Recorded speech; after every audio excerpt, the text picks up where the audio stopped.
Yeah, I mean, there's a whole bunch to unpack here, and sharing a lot of insight into exactly how all this came to be. I mean, first, talking about, the landscape, that you were mentioning there when it comes to the territories that are in the east.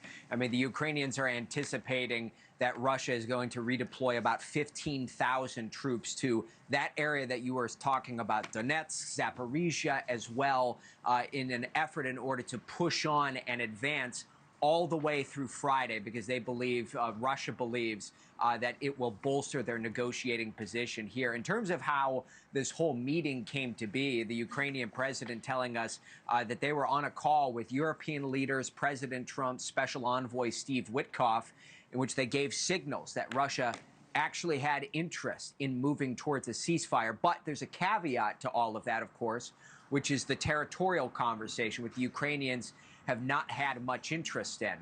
What they believe that Russia is going to say to President Trump on Friday is that they want the Ukrainians to totally withdraw from the Donbass, totally withdraw from Donetsk Oblast, as you were saying there, which was where we just were, our News Nation crew, just a couple of days ago, completely withdraw from that area, which the Ukrainians say is an absolute no-go, because they believe that that will put Russia in a strategic position, taking some of the heights and re-entrenching in some of those areas to launch another invasion of Ukraine maybe 4 years down the road after President Trump leaves office.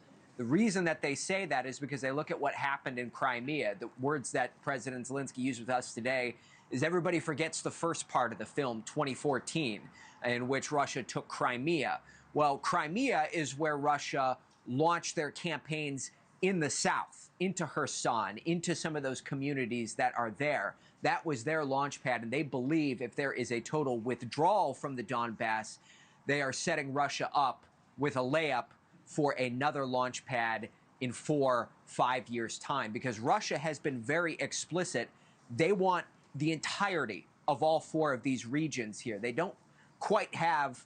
they have, they've taken almost all of Luhansk, a good chunk of Donetsk and Zaporizhia. Kherson is the one where there's still, more meat on the bone here, Connell.